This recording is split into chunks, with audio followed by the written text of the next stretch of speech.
Welcome to the first episode of Rena's Heartwork. Today, I will share the story of when I was returned to my mom at 5 years old.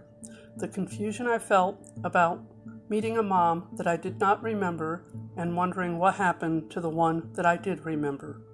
Then I will delve into what led up to it. Thank you for joining me in this adventure on Rena's Heartwork.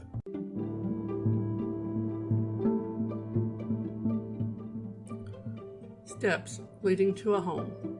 I was in the back seat of the car, my legs straight out in front of me, brown shoes reaching off the edge of the seat.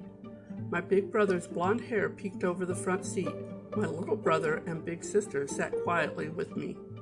The sunshine danced around the trees that stood tall, waving their orange, yellow, and red fingers at me. There was a man with brown hair driving. He pulled up to a white house that was so tall I couldn't see it all. It was as big as a castle. Rich people must live here. The driveway was wide enough for 3 cars to be side by side. White poles stood like soldiers, holding metal to protect the cars. I gazed in wonder at the house. The window was as big as a car. We climbed out of the car. The sun was like a warm blanket on my face. Butterflies danced in my tummy, and my little brother's hand squeezed mine. Carefully, we followed the man with the brown hair. He was wearing a suit. Who was he, and why did he bring us here? He was holding my big brother's hand. First, there was a step just our size. Another giant window floated above us as we were led to the door. The front yard had 2 huge trees standing by a red fence that stretched all the way across the front yard, yet didn't go around the sides. There was a giant step we needed help to climb up. The man pounded the door 3 times with his fist. Was he mad? A woman with curly brown hair and a smile that split her face answered the door. The man held open the outside door and funneled us up a tiny step and then a normal step to get in the house. The lady crouched, stretching open her arms to hug us. Her purple sweater felt like a caterpillar fur on my cheek. Who is she? The brown-haired man read my mind and answered with, "This is your mom." Where did our other mom go? I turned to peek in the room. My eyes widened. It was big enough for our house to fit inside. I saw carpet that spread across the room. The sun made it look as green as grass. I saw a man in a bright orange chair that seemed to be glowing against the wood walls. He had shining silver and black hair. His skin was brown as the crust of bread. Rich people were shiny. The man with the brown hair said, "That is her husband." The brown man smiled at us, his eyes twinkling like stars. There was a small wooden table in the corner that had an orange lamp wearing a white hat. Next was a chair the color of cardboard that looked like a box with square backs and arms. The seat was square too. There was a tall doorway next to the chair.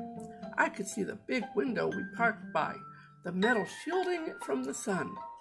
My eyes traveled curiously down to a little boy in a small white chair peering back at me in the doorway. He had the skin of toast. The man that brought us said, "This is their son." The little boy smiled. "You will live here now." What about our clothes? The man with the brown hair hadn't brought any of our things with us. The lady showed us a huge dark wooden stairway that disappeared into the white ceiling. There was a board across the bottom. The lady helped us climb over it. We followed the lady up the stairs. She stopped at the ceiling and waited for us, then turned to more stairs that led to a tall doorway. The first room the lady showed us was all yellow like sunshine. "This is the girls' room." Girls' room? What about the boys? It had 2 windows right beside each other. White curtains that had tiny holes in them were pulled to the sides, ruffles glowing in the sun. There was a black diamond-shaped picture on both sides of the windows. Each had the outline of a girl's head. Beside the window was a table like a princess would have, with an oval mirror. There was a pink rocking chair that was kid-sized on the other side of the window. The rug was fuzzy and blue. The bed was big, like our old mom and dad's. Did the rich lady think my sister and I were all grown up? It had 2 dolls on it, Their dresses spread out like big circles. One was white for my sister, and the yellow one was for me. The dresser glowed like gold and had 3 big drawers for me and 3 for my sister. There were even 4 tiny drawers for us to share. The lady opened the drawers, and there were already clothes our size in it. How did she know our sizes? The lady handed us girls each a little white box from the dresser. When we opened them, a ballerina popped up and turned around to music. We giggled. Are we rich now? Then the lady led us down to the hall to the next room. This is the boys' room. It was all blue like the sky and had 2 windows beside each other, just like our girls' room. At our old house, the boys slept on the top bunk, and we girls shared the bottom bunk of the bed in the living room. But here, the boys had a tall wooden bunk bed just for them. The carpet was dark blue and just as fuzzy as the carpet in our girls' room. They even had a closet all of their own. Our new house was much nicer than the old one. Would we see our old family again?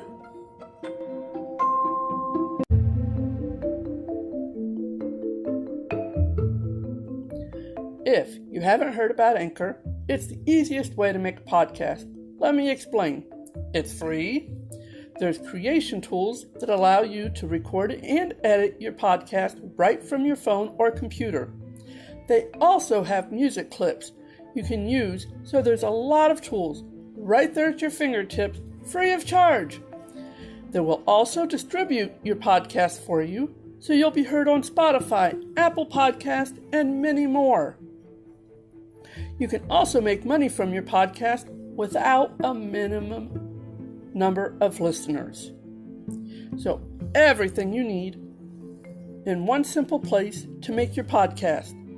All you have to do is download your free Anchor app or go to anchor.fm to get started.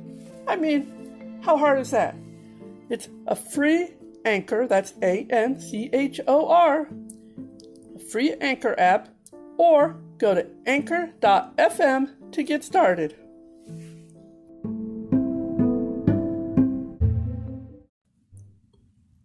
A few years later, the house had changed, or had it? Girls, it's your turn to set the table, Mom called. Veronica, my older sister, and I raced down the now familiar stairs. The snow-caked clothes we had shed as we came in lay thawing on the floor by the front door. Mismatched tube socks we had used for lost mittens and the occasional glove were draped on the heat register, baking stiff, and waiting for tomorrow's snow adventure. We dashed through the living room, slid across the wood dining room floors, knocked into the chairs with a squeal of laughter, and calmed quickly to walk into the kitchen. The aroma of fried chicken danced to my nose. Mom at the stove, stirring flour into drippings to make gravy. The kitchen looked new with the fresh white paint we had put on the walls last weekend, but I still didn't know if I liked the fake brick that went halfway up the walls behind the kitchen table. Veronica stretched up into the dark green cupboard and counted out 7 plates and the baby plate. She handed me the top 4. I struggled with the heavy glass plates, lugging them to the dining room. Veronica released her plates with a clatter on the far end of the old antique table that used to belong to Mom's great aunt. She quickly jerked out the extension from under her end as I fumbled to get the latch to release on my end. The supports for them didn't work anymore, so the ends of the table were about 2 inches lower than the main table. Veronica slid her plates into place for our stepdad and 3 brothers. With the ends of the table pulled out, I had to squeeze by the china cabinet in the corner to put 2 plates on the side of the table nearest the window for me and Veronica. Mom's plate went at the end. My kid sister's plate went on the corner of the table, in front of the high chair. Veronica was returning with cups as I went into the kitchen for the silverware. As I dropped the silverware around the table, I noticed Jason had the green plate, Ted's was white with yellow flowers, and my plate was plain with a little blue stripe around it. I put the baby spoon on the small yellow plate. Veronica brought out a saucer with a half-used stick of butter on it and another one with white bread stacked high. They went by Mom's plate. I plopped the salt and pepper near our stepdad's plate, and Veronica put 3 aged pot holders down the center of the table. "Go get the boys," Mom said as she brought out a huge pan of mashed potatoes. We raced past our stepdad as he carried our baby sister to her chair. At the bottom of the steps, we yelled, "Boys, time for dinner!" It sounded like cattle coming down the stairs. We all scrambled into our seats, the white lace curtains brushing against my arms I barely noticed. As I ate, I scanned 5 school pictures and Deirdre's baby picture lined up around Grandma and Grandpa's wedding picture on the buffet. Now I knew it was normal to have 2 families. After dinner, it was the boys' turn to do the dishes, so Veronica and I went to peel the gloves and socks off the register. They were baked and ready for tomorrow. We shook the remaining snow out of the melted jeans we had worn over at least 2 other pairs of pants and spread them out near the register to dry by tomorrow. Mom had started our bath water, so we ran upstairs to get our nightgowns. I was getting used to the white walls with the blue trim. It had made the room look a lot different when we painted it last summer. We moved the dolls off the bed so it would be ready for later. Veronica loved to say that her doll was a bride, all dressed in white. Mine was just a bridesmaid. We raced back downstairs to the bathroom, our feet thumping the worn steps, hands gliding over the rail. Veronica beat me to the bottom by mere seconds. This was no longer a rich person's house, just our home. We grabbed the towels out of the cabinet just inside the bathroom door. The mirror stretched behind the twin sinks. We heaped our stuff between them and splashed into the tub. The sliding glass doors on the tub made our voices echo as we played. "Girls, finish up. The boys need to get their bath yet." Mom ended our fun with the reminder. We quickly finished up and got dressed. I curled up on Mom's brown, scratchy chair. Why would anyone make a chair that was scratchy? Dad was in his orange chair. It was more fun to sit in because it swiveled and rocked. Mom went into the kitchen to make popcorn, and I jumped up to go help. "Can we have pop?" I asked as I followed her. "I guess," was her reply as she got the heavy black pan out of the drawer under the oven. I hollered, "I get the bottle," and darted into the living room. Mom said we can have pop, and I get a bottle. I hurried back to the kitchen and got out 3 bottles of pop. Ted, Jason, and Veronica were close behind me. Jason climbed up on the chair to get the sippy cup for Matthew. He was too little for a big cup yet, and 2 tall cups out. Everyone hovered to make sure the bottle was poured fairly, exactly half a bottle for each of us. Mom poured some of hers into Matthew's cup. Dad would get the other cup. Ted grabbed a bottle quick and licked the top. "I get this bottle." Jason tried to get the other one, but Veronica was too fast. "Mom," he whined. "You can have the bottle the next time," she said over her shoulder as she shook the pan. "But I had the cup the last time," he complained as he grabbed a cup and stormed back to the living room. Veronica just smiled as she followed him. Mom dumped the first pan of popcorn in the bowl and started the second pan. "Can I help?" I asked as I pulled a chair up beside the stove. I got on my knees on the chair and Mom held the lid as I shook the pan with both hands. She dumped it in the bowl and made 2 more pans before melting a stick of butter to pour over it all. I wrapped my arms around the bowl to carry it in the living room. Mom carried 2 cereal bowls to fill for her and Dad. I put the bowl in the middle of the floor right in front of the TV, and everyone grabbed a fistful to munch on as we watched TV before bedtime. The drab olive green carpet was rough and scratchy on my elbows. Dad told me to change the channel. It was time for Dukes of Hazzards. We teased Veronica because she had a crush on Bo Duke. I didn't tell anyone I liked Luke. I didn't want teased. Ted let everyone know that he liked Daisy Duke, so it wasn't fun to tease him about it. The boys would jump up and holler every time the General Lee would fly through the air. Then Ted would point out how the car looked wrecked on landing, yet didn't have a mark in the next frame. Older brothers were such a pain. When the show was over, we all lined up to give Mom and Dad their kiss goodnight and marched upstairs.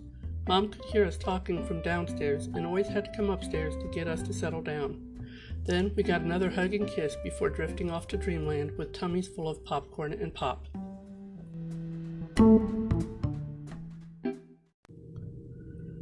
Reading that story really opened my eyes to the confusion of what kids go through.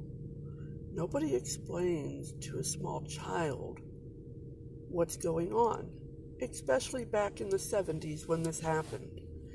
I mean, this was a whole different time. Kids were just shuffled around. In my mind, I was just suddenly being dropped in this house that was so drastically different from where I came from. I didn't know that my mom had been waiting for years for my return. I was so young when my dad kidnapped us that I didn't even remember her. I thought my stepmom was my mom. I thought my little sister was my sister. Now all of a sudden, I had a new mom and someone I would learn to be my stepdad and a little brother. Yes, it became normal that we lived with mom and stepdad and little brother, and on the weekends we went to visit dad and stepmom and little sister. But just because it became normal doesn't make it right. So many kids just get shuffled around and nobody ever thinks of all the questions that's going through their head. I didn't have a clue what was going on. I was just taken from one state to another and said, "Here, you're living here now," like it was the matter of fact, nothing unusual, normal thing. I don't know at what age I realized that I wasn't going to be plopped down into another house. I don't know at what age I really realized that it was okay to live here and that my mom would always be my mom and that my dad was always going to be my dad and nobody's going to change people out on me and put other random strangers in my house. You know, the details as I grew up, yeah, there's some things that just, I'm not sure about. You know, a lot of crap happened, and now I have dissociative identity disorder. And it's not that I just caught it, it's something that I've had since I was a small child. But going through all of that and not knowing what's going on didn't help. Just plucked up out of one home and into another, living in a single bedroom trailer, mobile home, whatever you want to call it, with 5 kids and 2 adults, bunk beds in the living room for the 4 older kids, a baby bed in mom and dad's room, and then all of a sudden I'm in this huge house with 4 bedrooms and a dining room and a kitchen and a living room that were bigger than the trailer that I had just come from. And yet, this is normal. I mean, as you can tell by the description of the plates on the table, we were never rich. Even at my mom's house, we had a huge house. But we weren't rich. We had mixed match plates, mixed match everything. But my mom probably put all of her energy into putting those rooms together so when her kids got home. And I don't even know what was going through her mind. I have no way of asking her now. She passed away a few years ago. But I couldn't imagine having my kids just plucked up away from me and not know where they are for a few years. And then getting them back and they're grown. 3 years can do a lot to a child. It's unbelievable to me. And she had to adapt her schedule from having 1 child to now having 5 children, to adapt having a small family to a rather large family. I don't know what went through my stepdad's mind when suddenly he's got 4 kids in the house. But it was my family, and it's confusing to many people, especially since we did grow up calling my stepdad dad and my stepmom mom when we were in their homes. But kids adapt. That's one thing they always do, is they learn what they're supposed to do and they adapt. They can adapt to the strangest, oddest things. But they shouldn't have to. There should be security. They should know what's going on. And I will be getting into a lot of different things with future episodes. I chose this story to give you a glimpse into what's to come.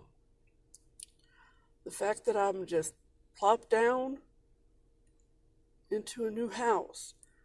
And also at this time, nobody realized that at times I was completely and utterly deaf. That sometimes I could hear some, other times I couldn't hear anything. When I started writing down my stories and sharing them with some people, they would mention the lack of sound, and I couldn't understand it because how am I supposed to describe something that wasn't there? But I couldn't hear it.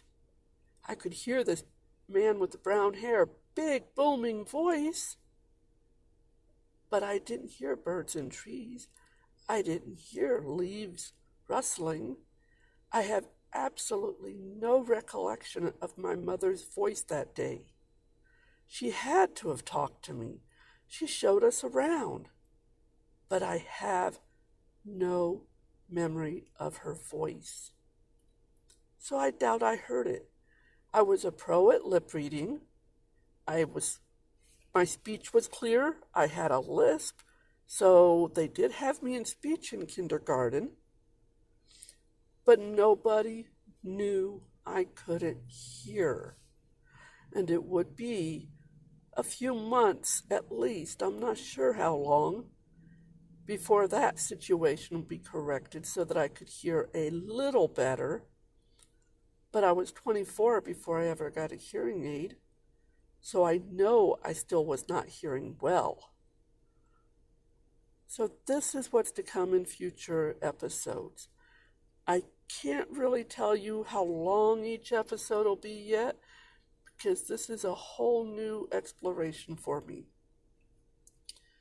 The story itself was 15 minutes, so you may find that I have episodes that are close to half an hour and episodes that are under 15 minutes. It'll be interesting, and I really hope to share this adventure with you, as well as sharing the journey that I call life. Thank you for listening. If you have any questions, please feel free to share them with me. I have an email address of Rena's Heartwork. It's RENASHEARTWORK @gmail.com that you can contact me at with any questions. And maybe in the future episodes, I'll sit down and read the questions and answer them for any more holes that you guys might notice. But I'm hoping to go and answer questions as I go along, but I can only answer what I can think of. So I want to thank you for listening here at Rena's Heartwork, and really think about what you learned today and how your children are viewing things. And yeah, this is Rena at Rena's Heartwork. I'm consistently inconsistent, perfectly imperfect, and always kind. Thank you for listening.